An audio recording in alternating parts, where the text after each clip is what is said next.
Ladies and gentlemen, may I please have your attention? Please have your tickets in hand before you board the plane. Thank you.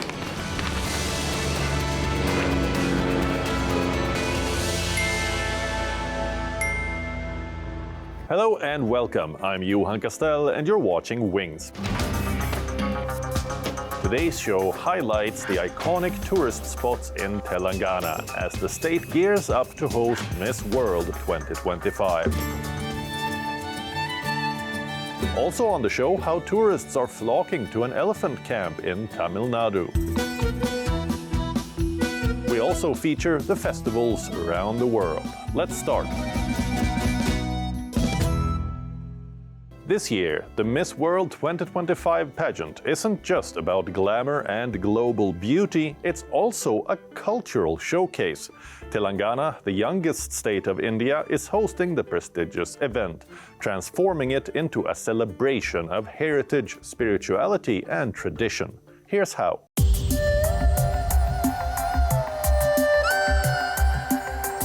Telangana is seizing the global stage in style as it hosts the 72nd edition of the Miss World pageant. But this is more than just a beauty competition. It's a deep dive into the soul of a region where culture, history, and heritage converge to tell an extraordinary story. Telangana has been a confluence of traditions rooted in the illustrious histories of the Kakatiya, Qutub Shahi and Asaf Jahi dynasties. The state offers Miss World contestants a rich tapestry of experiences. Through curated heritage tours, the state government is not just promoting tourism. It is giving the world a glimpse of the Deccan's legacy with its fusion of art, architecture and customs. On the occasion of Budh Purnima, contestants from Asia and Oceania were taken to the spiritual haven of Buddhavanam at Nagarjuna Sagar in Nalkonda district. Set against serene landscapes, the site brought to life Buddhist philosophy, celebrating Telangana's ancient spiritual traditions. Next up, in Hyderabad, the heartbeat of Telangana, contestants walked through history itself. The Heritage Walk at Charminar turned into a celebration of local music, art and textiles. Traditional drums echoed through the old city as the international guests were welcomed with culture grandeur. The contestants also strolled through Lad Bazaar, soaking in the sparkle of handcrafted bangles, pearls and Zardosi embroidery, witnessing the city's living heritage in action. The European contestants journey to the ancient UNESCO-listed Ramappa temple. This 13th century marvel, built by the Kakatiya dynasty, stands as a beacon of architectural excellence. The heritage itinerary also led the contestants to the famed Thousand Pillars Temple, an iconic monument that speaks volumes of Telangana's craftsmanship and spiritual depth. The contestants also explored the magic of Indian cinema at the famed Ramoji Film City, the world's largest film studio recognized by the Guinness World Records. Touring the iconic sets, including the spectacular Indian blockbuster Bahubali set, they got a taste of the storytelling that makes Indian films resonate globally. In every corner, Telangana is turning Miss World 2025 into more than a pageant. It's a cultural pilgrimage. With every monument and melody, the contestants are discovering a land of timeless grace. And in doing so, Telangana is sending a powerful message to the world. Here, beauty meets heritage. Let's go to Uti in Tamil Nadu now, where tourists are amazed by the elephants in a camp nestled in the Nilgiri Hills.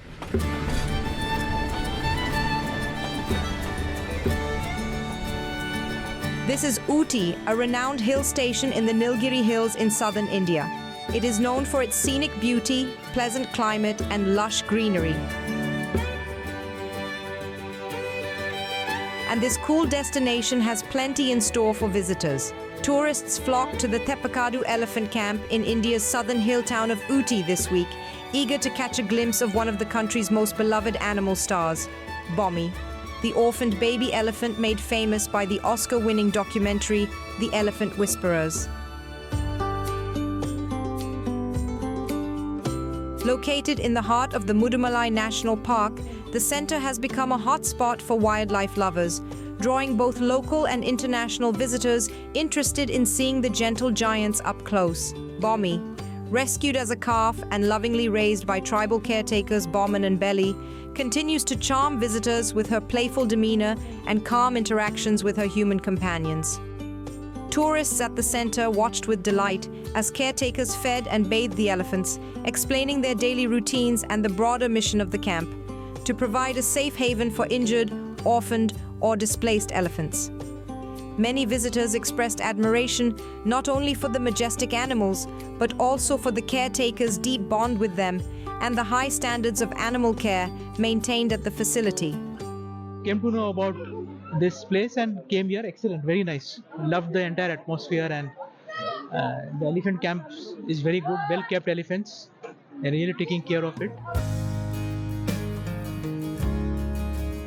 The camp, which has long been an important part of elephant conservation in Tamil Nadu, received renewed global attention following the success of the Elephant Whisperers.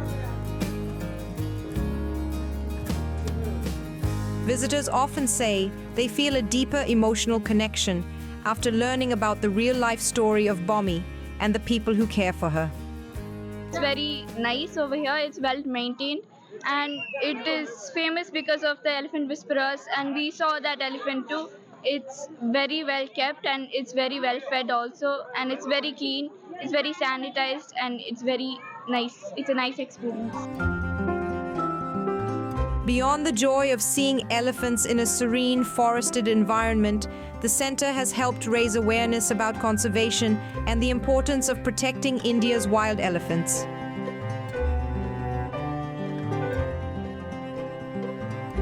As more tourists arrive each week, the hope is that education and empathy will continue to grow alongside the crowds.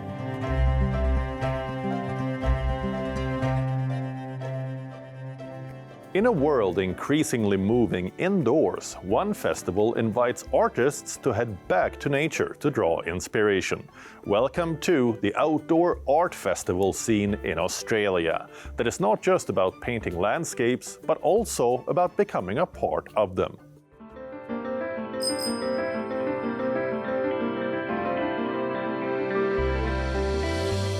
You wouldn't expect to find a canvas strapped to a mountain bike.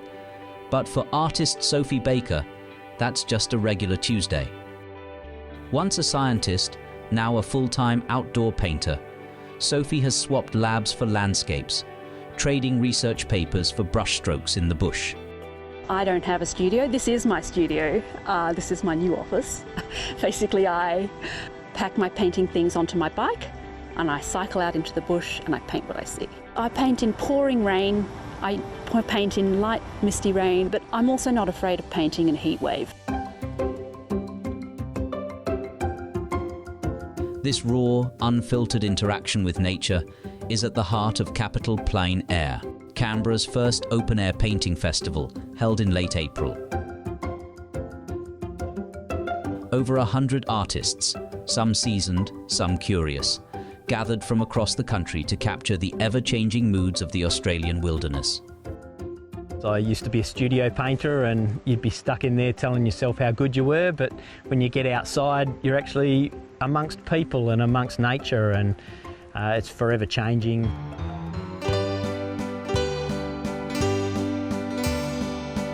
Headlining the festival was none other than Warwick Fuller, the renowned landscape artist who once painted for King Charles on royal tours. Over those 4 tours, he's collected 21 of my paintings, so that's been an amazing thing. But Capital Plein Air isn't about prestige, it's about participation. Festival director Natasha Rushka says the goal is to reignite Australia's outdoor art movement and make plein air painting accessible for all ages and skills. If you spend 3 hours painting in the studio and you don't like what you painted, it's a bit of a bummer, but here it's been 3 hours outside with friends. The outdoor art scene in Australia is reminding artists and audiences what it means to feel connected to your subject. One brushstroke at a time, it's painting the great outdoors back into Australia's cultural canvas. Let's take you around the world and showcase the festivals that have just been celebrated worldwide. Enjoy!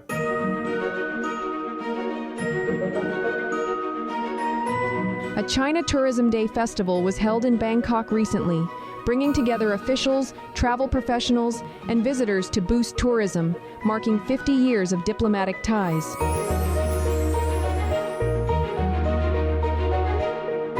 Under the theme, Ni Hao China, the festival included tourism exhibitions, a short video competition, and a smart tourism forum, highlighting China's cultural richness and travel potential.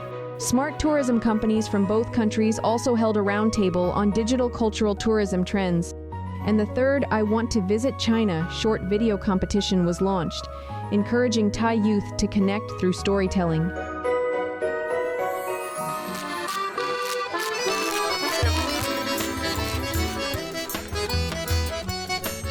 São Paulo came alive last weekend as residents gathered to celebrate their German heritage at the annual Mayfest Festival, a vibrant event that marks the arrival of spring in traditional German style.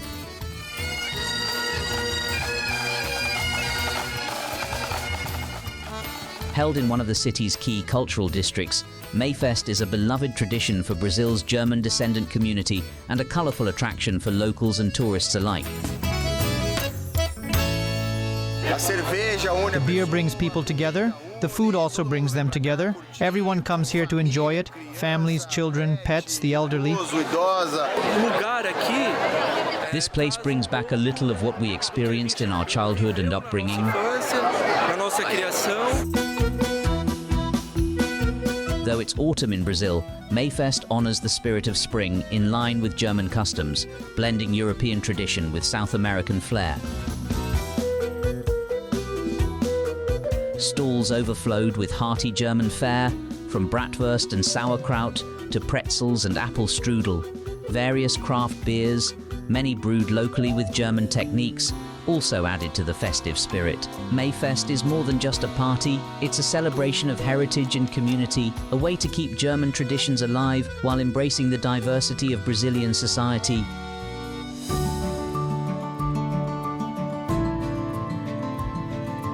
Tehran's Goftagou Park was bursting with color during the 20th annual Flowers and Plants exhibition held recently.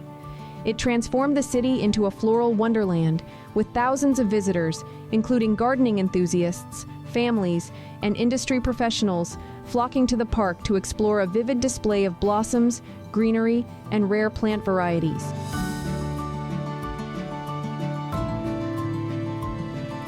The exhibition brings together over 250 Iranian companies and 11 international participants, highlighting Iran's growing horticulture sector.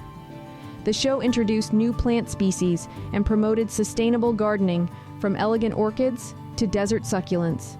Workshops throughout the week covered topics like designing balcony gardens, tackling pests naturally, or learning how to care for indoor plants and propagate flowers. Iran continues to face export hurdles, despite producing more than 4 billion ornamental plants a year across nearly 8,300 hectares of farmland and greenhouses. Exhibitors here say they want to use the show as a platform to connect with international buyers and expand their reach. Our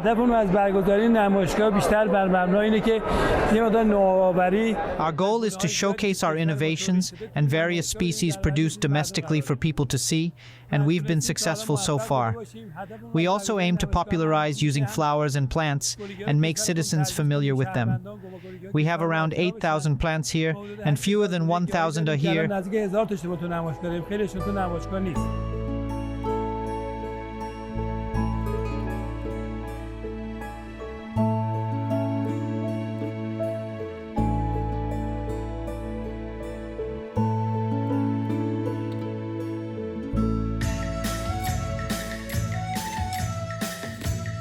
Dragon boat racing isn't just a festive tradition in Fuzhou, it's become a year-round sport and a vibrant symbol of local culture. While the Dragon Boat Festival, or Duanwu, falls on May 31st this year, the excitement in Fuzhou extends far beyond the holiday. A newly opened dragon boat theme park in Kangshan district celebrates this heritage. At its heart lies the Dragon Boat Culture Museum, showcasing traditional craftsmanship and history through multimedia exhibits and interactive displays.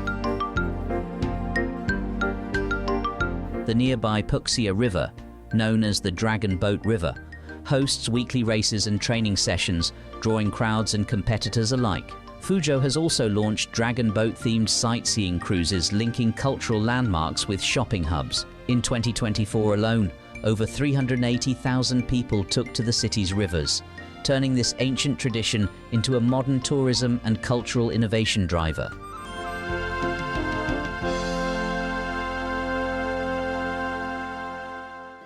Heading to Nigeria now, where a famous Masquerade Festival was held recently. Take a look.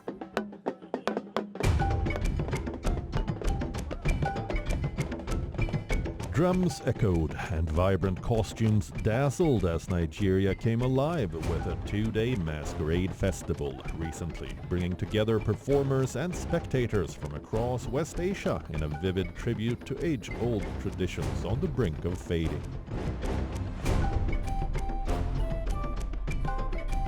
Held in the country's southwest, the festival showcased dozens of elaborately dressed masqueraders, each figure embodying ancestral spirits, myths, and values passed down through generations. They danced, spun, and stomped to the rhythm of traditional drums, captivating crowds with symbolic performances rooted in spirituality, fertility, wisdom, and remembrance. While masquerade rituals are deeply woven into Nigerian cultural identity, many of these practices face pressure from modern religious beliefs and shifting societal norms. Now, in its second edition, the festival serves as both a celebration and a call to protect these traditions from disappearing. When I hear Egungun, all I hear are spiritual things. But I learned from doing my research that Egungun is more than just about masquerade, it's more than an honoring of ancestors. It's also about entertainment, pure dance. There's nothing like it. In church, we sing music. With Egungun, it's a lot of dance. Attendees wore brightly colored asoebi outfits, with each group's fabric and pattern representing different communities across Nigeria and neighboring West African nations. The gathering became a tapestry of shared heritage, regional pride, and cultural solidarity. When I got here, When I reached, I liked the way the place is organized. I saw people from Ogun State with their regional colorful attire, and people from Lagos and Osun State with theirs. People even came from different parts of the Benin Republic with their colorful attires, and you can see that this is the real thing. That this is not a joke, it's a real thing.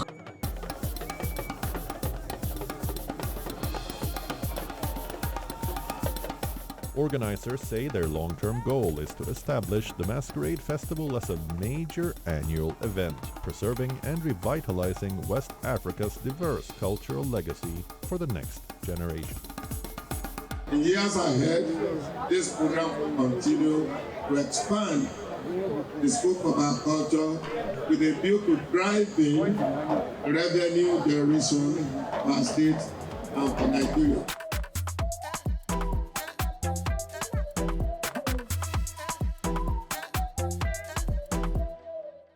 Parisians and tourists will swim in the Seine once again. Too polluted to even consider till recently, the iconic river has been cleared for public dips, thanks to an Olympic-sized cleanup. Let's dive into this historic transformation.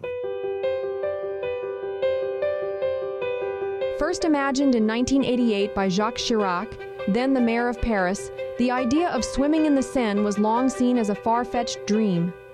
But nearly 35 years later, that fantasy is about to become a reality.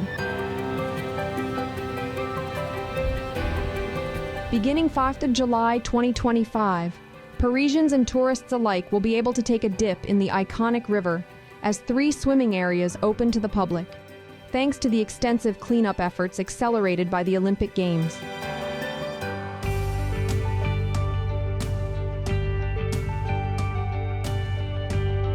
The designated swimming spots are located near the Ile Saint-Louis in central Paris, by the Port de Bercy and Ile aux Cygnes, downstream from the Eiffel Tower.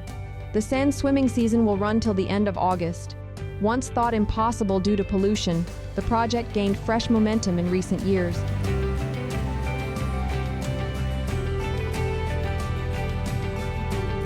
According to officials, massive decontamination efforts, like 2,000 new sewer connections, have cleaned the Seine to 80% of the required standards. 4 more swimming sites will also open on the River Marne at the end of June, marking the first time people will be allowed to swim there since 1970. Safety remains a priority, and the sites will be supervised. On the beaches, a flag system will be implemented, green, yellow, or red, to indicate water safety conditions based on flow and bacteria levels.